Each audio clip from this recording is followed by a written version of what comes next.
उनको बारंबार प्रणाम करता हूं। और आज इस नर्सिंग सेवा संस्थान के उद्घाटन के अवसर पर मैं इस संस्थान के संचालक प्रिय छोटे भाई अमन को हार्दिक शुभकामनाएं एवं बधाइयां देता हूं कि आपने ये जो पहल करी है, आपने जो ये स्टार्टअप लिया है, मैं आपके उज्जवल भविष्य की कामना करता हूं कि आप इस संस्था के माध्यम से जो युवाओं को रोजगार से जोड़ने का जो आपने ऐसा प्रयास किया है, आपका ये अनुकरणीय पहल है। आपके उज्जवल भविष्य के लिए बहुत बहुत शुभकामनाएं।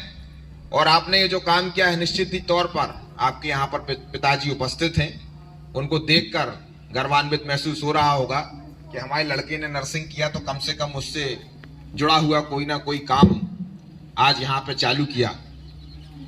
हमारे साथ मंच पर आसीन ही मंच का संचालन कर रहे आदरणीय भाई साहब, नाम तो आपका जानकारी है, मेहता जी, और इससे पहले हमारी दीदी संचालन कर रही थी शालिनी सिंह जी, मोहनी सिंह जी, विजय भैया, हमारे डॉक्टर साहब खमरिया से आए हुए हैं, वो भी इसी लाइन से जुड़े हुए हैं, हमारे नीरज भाई, हमारे नीरज की टीम, हमारे त्रिलोक जी, हमारी धर्मपत्नी जी भी साथ में आई हैं, नेहा जी, हमारी माता जी, हमारे बालक शुभू, हमारी मौसी संध्या जी, और उपस्थित यहाँ पर हमारे प्यारे प्यारे बच्चे और छात्र, उपस्थित यहाँ पर हमारे अमन के रिश्तेदार एवं समस्त नागरिकगण जिन्होंने हमारे अमन के इस कार्यक्रम में उद्घाटन में उपस्थित होकर अमन का प्रोत्साहन बढ़ाने के लिए अपना सहयोग प्रदान किया, मैं सभी को नमन करता हूं और यहां से इसका मंच से सबका स्वागत वंदन अभिनंदन करता हूं।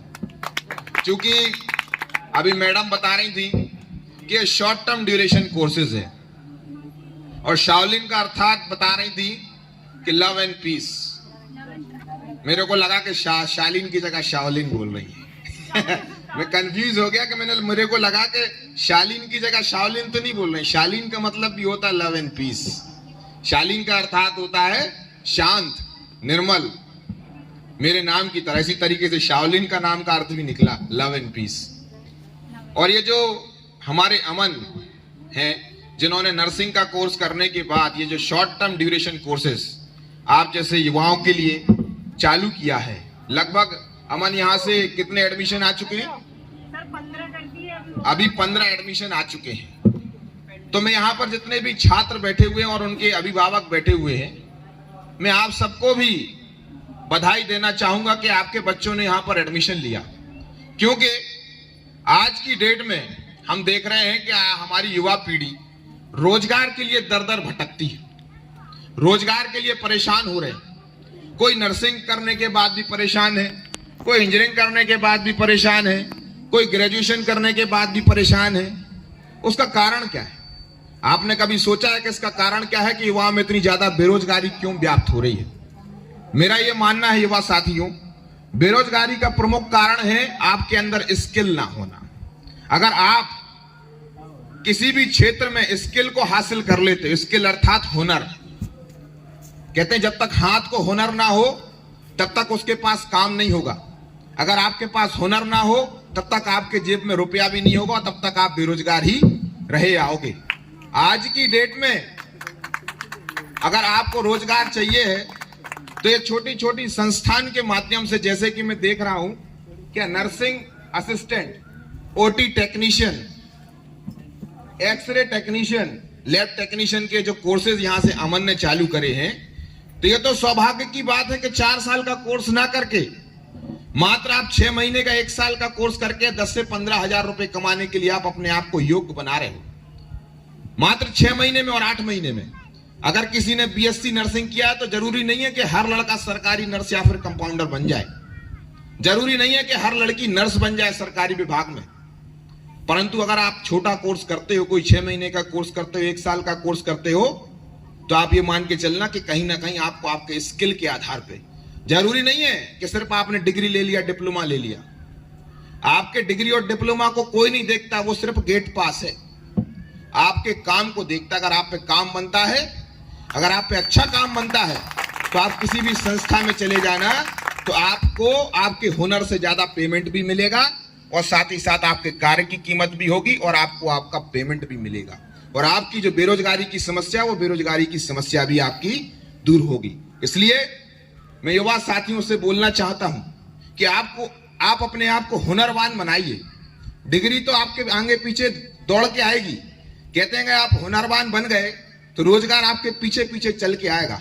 मैंने ऐसे बहुत से उदाहरण देखे हैं जिनके पास कोई डिग्रियां नहीं थी, जिनके पास कोई विशेष उपलब्धियां नहीं थी, परंतु आज उनका नाम पूरे देश में और विश्व में पटल में फेमस है। आपने इस युग के सबसे महान साइंटिस्ट का नाम कोई जानता है? जिनकी आधी बॉडी पैरालाइज थी, बताइए मैडम, आपको ही पता होगा। आइंस्टीन के बाद एक और नाम था जिनका नाम, जिन्होंने गैलेक्सी के बारे में संरचना दी थी, हावर्ड्स करके उनका नाम था। नाम मेरे को पूरा याद नहीं आ रहा है, परंतु वो 5वीं फेल थे और वो स्कूल ड्रॉप आउट थे, परंतु इस विश्व के और इस सदी के सबसे बड़े साइंटिस्ट बने। आपके अंदर हुनर होना चाहिए, डिग्री नहीं।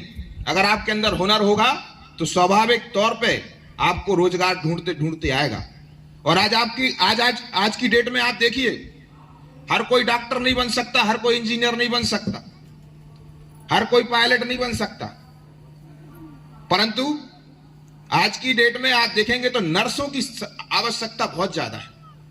किसी के घर में कोई बीमार हो जाता है तो बूढ़े बुजुर्ग अस्पताल नहीं जाते, उनको होम केयर की आवश्यकता पड़ती, कहते कहते ही पहुंचा दो कोई। Incoming voice. अब कोई हमारी माता जी इतने बैठी हैं, गाड़ी में बैठी का मम्मी गाड़ी में बैठी 90 साल की हो गई, 90 साल नहीं, 90 से ज्यादा उनका वजन है, 70 साल की होने वाली